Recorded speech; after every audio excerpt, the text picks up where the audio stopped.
ফরিদপুরে পুলিশের ট্রাফিক পরিদর্শক তুহিন লস্কর ও তার স্ত্রী 250-টিরও বেশি ডিজাইন অপশন নিয়ে ওয়ালটন স্মার্ট ফ্রিজ, বোঝে আপনার প্রয়োজন। জামিলা পারভিন কুমকুমের নামে প্রায় 4 কোটি টাকার স্থাবর অস্থাবর সম্পদ জব্দ করেছে দুর্নীতি দমন কমিশন। সোমবার দুপুর 2টার দিকে সাংবাদিকদের এ তথ্য জানিয়েছেন দুদকের সমন্বিত জেলা কার্যালয়ের উপপরিচালক রেজাউল করিম। দুদকের ফরিদপুর জেলা কার্যালয় সূত্রে জানা গেছে, এ কার্যালয়ে অজ্ঞাতনামা এক ব্যক্তি তুহিন লস্কর ও তার স্ত্রীর নামে অবৈধ উপায়ে সম্পদ অর্জনের একটি অভিযোগ দেন। অভিযোগ পাওয়ার পর ফরিদপুর দুদকের উপসহকারী পরিচালক মোহাম্মদ ইমরান আকন অনুসন্ধান করে স্থাবর ও অস্থাবর সহ প্রায় 4 কোটি টাকা মূল্যের সম্পত্তির সন্ধান পান। এ সমস্ত সম্পত্তি জব্দ করার জন্য ফরিদপুর দুদক গত 7 আগস্ট দুর্নীতি দমন কমিশন বরাবর আবেদন করেন। তার আবেদনের প্রেক্ষিতে গত 4 সেপ্টেম্বর আদালত সম্পত্তি জব্দ করার আদেশ দেন। সে প্রেক্ষিতে গত 8 সেপ্টেম্বর এই সম্পত্তি জব্দ করে দুদক। স্থগিত করে দেয়া হয় ব্যাংক হিসাব।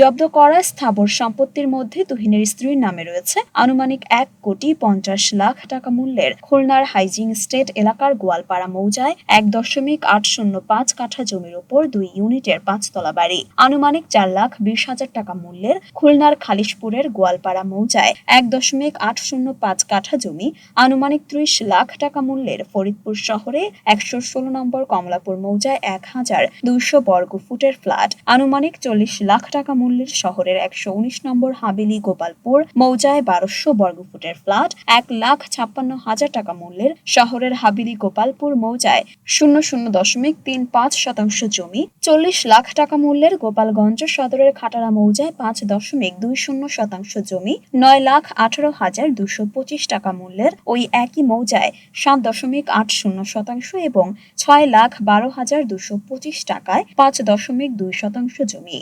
তুহিন বা তার স্ত্রী যাতে ব্যাংক থেকে টাকা তুলে নিতে না পারেন কিংবা স্থাবর সম্পত্তি অন্যের নামে হস্তান্তর করতে না পারেন, এজন্য এই সম্পত্তি জব্দ করে রাখা হলো।